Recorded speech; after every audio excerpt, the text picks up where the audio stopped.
Just grab it. Okay.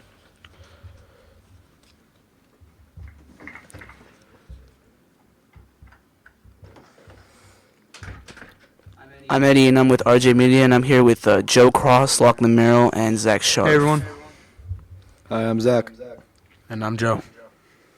So we're here with Joe Cross and Lachlan Merrill because they were named Best D lineman and O lineman, and we're here with Zach Sharp because he was named Best Second String.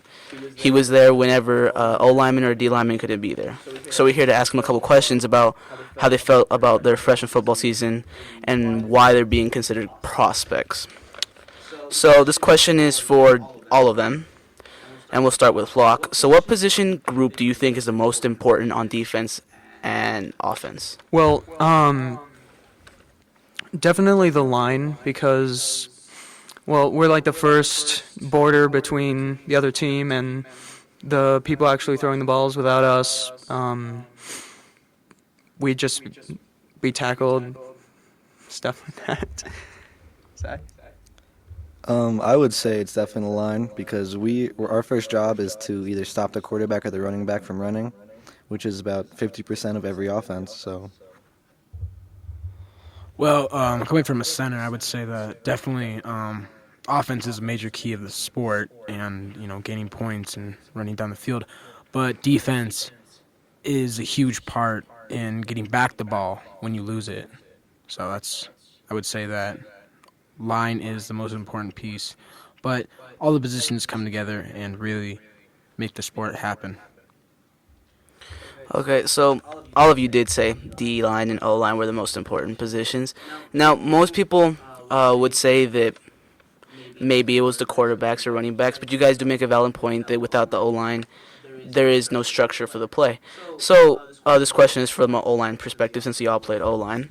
Do you guys think that as O-linemen you guys have a lot more pressure than you guys should, or do you guys have little pressure, or do you guys think that pressure is in existence when you guys are playing? Well, when you see a good play, you notice all the major key parts, all the key players, the quarterbacks, running backs, the wide receivers. But when a play goes wrong, you look at the blocks, what's wrong with the blocks.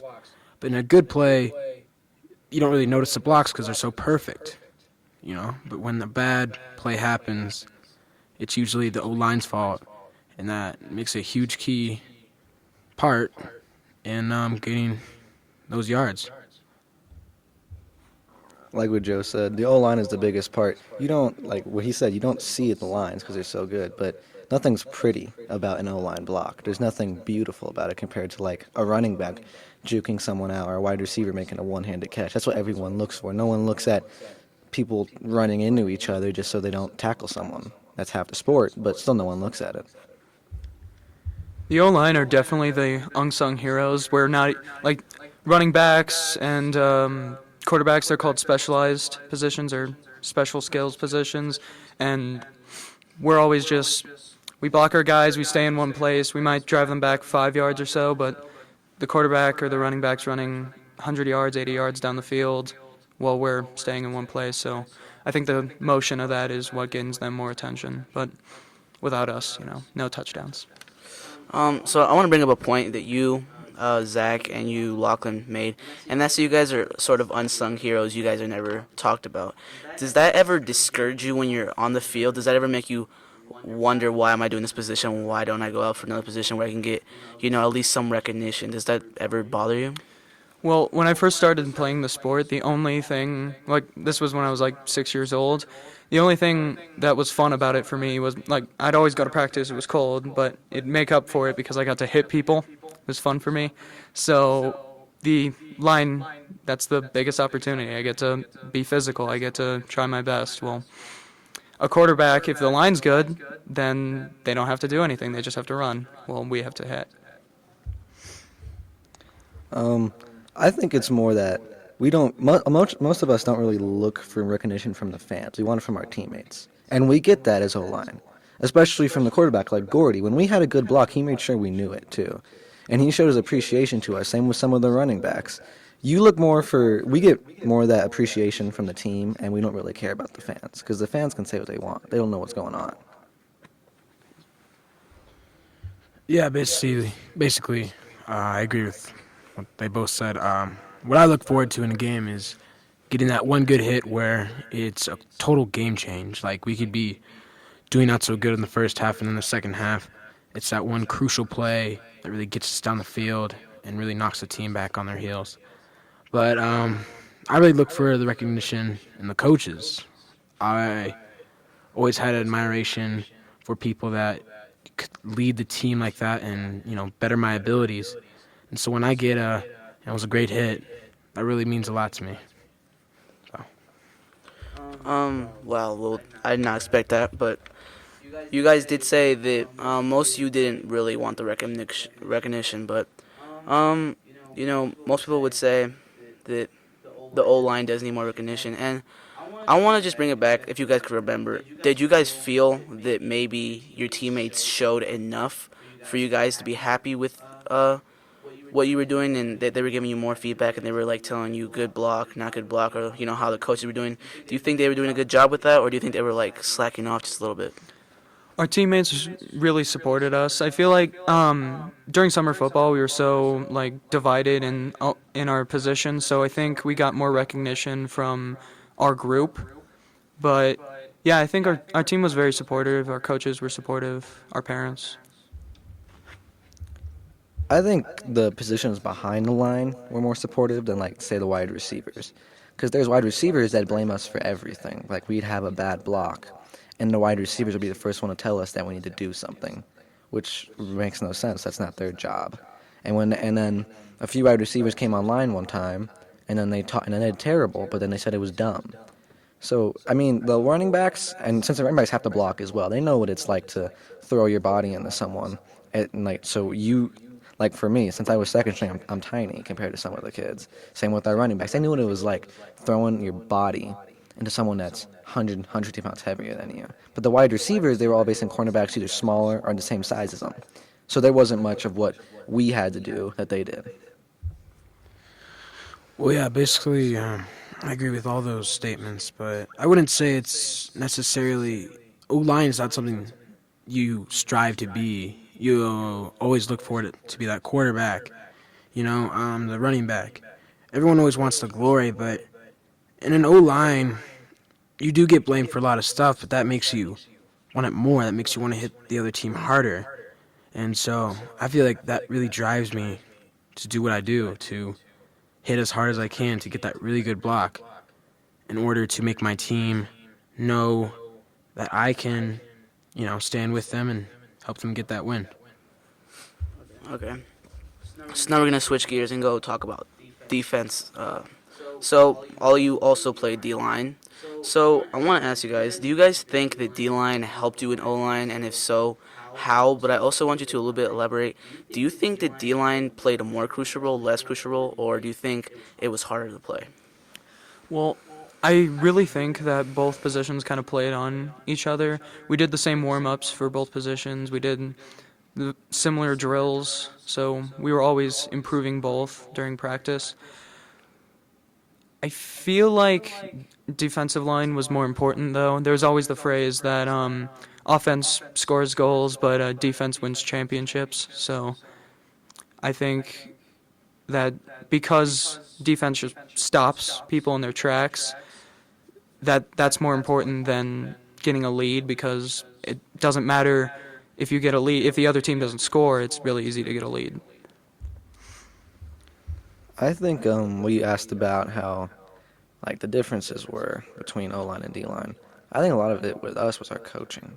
They were both amazing coaches. The O-line coach was awesome what he did, and he always gave us recognition. And Coach B was awesome what he did too. He knew what to tell us and what to do, and that also helped us because during practice, Coach B would bring up plays from O-line or things we do on O-line and how we get around that. But then also on O-line, that helps you block it because you know what that kid might do. One of my favorite sayings that one of my O-line coaches said to me was, "My silence is praise."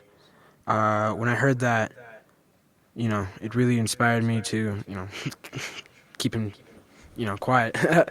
But what I feel is, again, with Lachlan, D-line is one of the most important pieces. But It's not the whole game. It's again the whole team that really makes the whole the whole team. It just makes the whole team one. And I really feel like as a team we need to come together. Oh yeah. Okay, so you guys were saying that D-line is pretty important. Some might say the D-line is a little bit more important. But no matter what you guys think, do you guys? I want to bring this a little bit on another level and say, do you guys think your coaches give you enough chances to play, or do you guys think maybe your coaches were just playing big and strong, or what they thought was a good thing, but maybe you thought was another?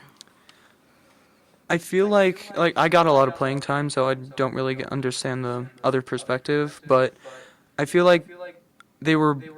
This is a freshman team. They're not really protecting the reputation of the school. They're just trying to improve us. So I think that was their major goal to put us in and to improve us. Since I was second string, and I would always go in when someone else got hurt or they were tired, I never got much playing time. And during the Westminster game, I was watching, and I went in for one defensive play, and that was because Locke knocked out his shoulder. And then we stopped him, and then we went back, and then I never went back in. I always played. I was a special teams player, which was nice. They tried that at least. The coaches tried to give everyone a position on special teams. So, but they definitely could have subbed more. I think that's why, like even adults, I overheard my dad and other dads talking about it. They were saying that they need to sub more because Locke I would see Locke, he's dead because he played O-line and D-line and played almost every snap that game. And we lost. We lost by one touchdown because it was that close of a game.